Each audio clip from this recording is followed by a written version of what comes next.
یہاں سے سورہ بروج شروع ہو رہی ہے، اور بروج اس میں پہلی آیت میں بروج کا لفظ آیا ہے، والسماء ذات البروج، اس لیے اس کا نام سورہ بروج رکھا گیا ہے، اور یہ سورت بھی مکی ہے اور اس میں 22 آیتیں ہیں۔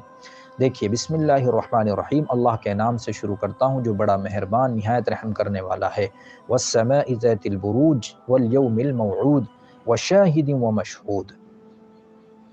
دیکھیے، اور قسم ہے بروجوں والے آسمان کی، اور والیوم اور اس دن کی، الموعود جس کا وعدہ کیا گیا ہے، یعنی قیامت کا دن، وشاہد ومشہود، شاہد اور شاہد کے معنی اس کی دو جو ہے تفسیریں کی گئی ہیں۔ شاہد سے مراد یا تو جمعے کا دن ہے، اور مشہود سے مراد عرفے کا دن، کیونکہ جمعے کے دن تو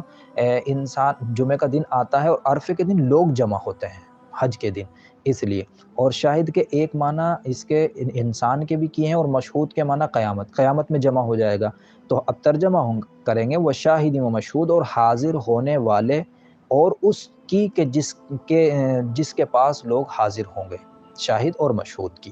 قسم اللہ تعالیٰ نے کھائی۔ اور کھانے کے بعد پھر بیان کیا قتل اصحاب الاخدود۔ یہ اصحاب الاخدود کون تھے، اس کا واقعہ دیکھیے۔ ویسے اور واقعے بھی بیان کیے گئے ہیں اس آیت کے تحت، یہ ضروری نہیں یہ واقعہ اس کا شان نزول ہے، لیکن ایک واقعہ بہت مشہور ہے، وہ یہ ہے کہ اللہ کے نبی سے پہلے ایک بادشاہ تھا، اور اس بادشاہ کے پاس ایک جادوگر تھا، اور وہ اس جادوگر سے کام لیا کرتا تھا،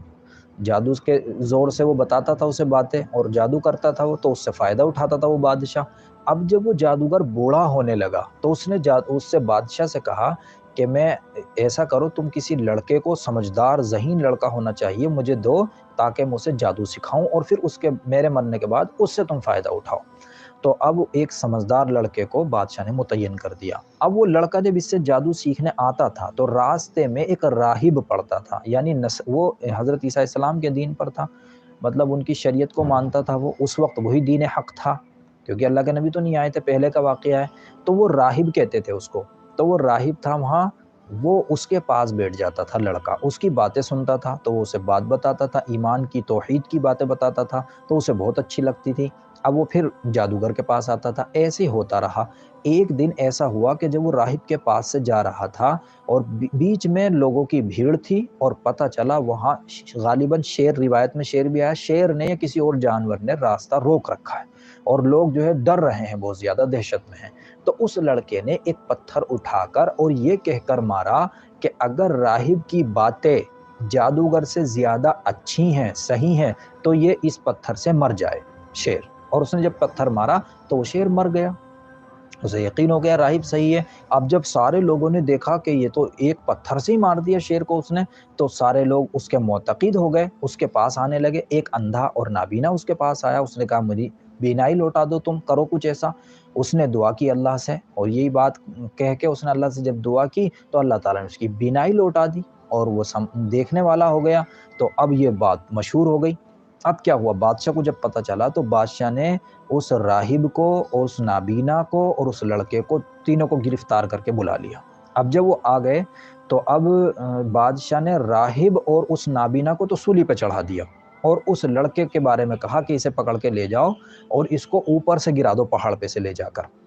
جو لوگ اس کے ساتھ گئے، اس نے اللہ سے دعا کی تو وہ سارے کے سارے خود ہی گر گئے، لڑکا بچ گیا۔ اب اس کے بعد پھر بادشاہ نے حکم دیا کہ اس کو کشتی میں لے کے جاؤ، سمندر کے بیچ میں ڈبو دو اسے۔ اب وہ جب گئے، اس نے لڑکے نے دعا کی اللہ سے، وہ سارے خود ہی ڈوب گئے، لڑکا پھر بھی بچ گیا۔ اب وہ بڑا پریشان، جو بھی تدبیر کرتا، جو پلاننگ کرتا، لڑکا اس سے بچ جاتا، نہیں مرتا۔ لڑکے نے خود ہی بتایا، لڑکے نے یہ بتایا کہ میں ایسے مر سکتا ہوں، تم سارے لوگوں کو اکٹھا کرو ایک مجمع میں، مجمع لگاؤ، ایک سب کو میدان میں جمع کرو، اور پھر اس کے بعد وہ لوگ جب جمع ہوں تو تم ایک تیر پر جو ہے تم یہ کہہ کر میرے تیر مارو کہ یہ لڑکا جس کو مانتا ہے تو اگر وہ سچ ہے، حق ہے، تو یہ لڑکا مر جائے، اس طرح کہہ کر اس نے کہا، یا غالباً بسم اللہ کہہ کر۔ تو اب ایسا ہی کیا گیا، جب وہ تیر اس کے مارا گیا تو اس کی وہ پیشانی پہ، یہ جہاں کہیں بھی لگا بدن پہ، وہ لڑکا مر گیا۔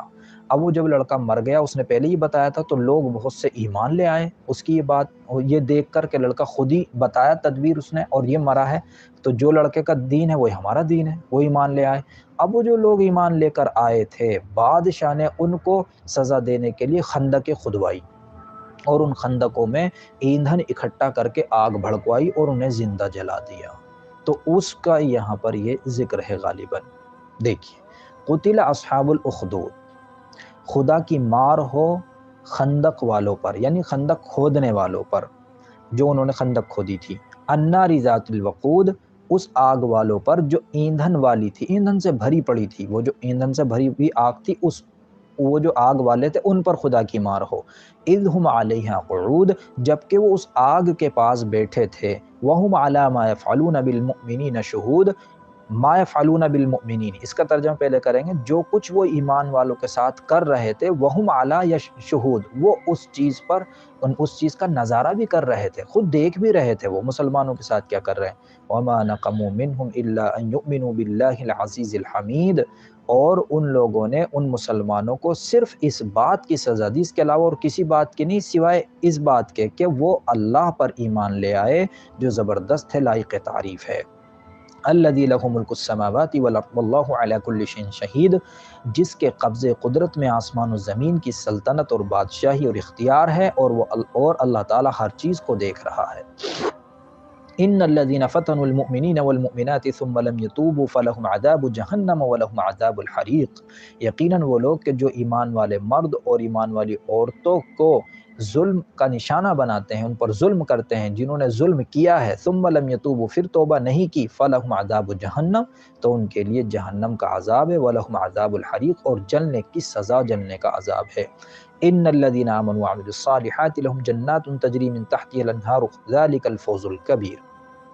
یقیناً وہ لوگ جو ایمان لائے اور نیک اعمال کیے، ان کے لیے ایسے باغات ہیں جن کے نیچے سے نہریں بہہ رہی ہیں، ذالک الفوز الکبیر، یہی بڑی کامیابی ہے۔ ان بطش ربک لشدید انہ هو یبدئ ویعید، یقیناً تیرے رب کی، تیرے پروردگار کی پکڑ بہت سخت ہے، وہی پہلی مرتبہ پیدا کرتا ہے اور وہی دوبارہ پیدا کرے گا۔ وَهُوَ الْغَفُورُ الْوَدُودُ ذُو الْعَرْشِ الْمَجِيدُ فَعَّالٌ لِمَا يُرِيدُ، اور وہ بڑا بخشنے والا، بڑی محبت کرنے والا، ذو العرش، عرش کا مالک، المجید، بزرگی والا ہے، فعال لما یرید، جو ارادہ کرتا ہے کر گزرتا ہے۔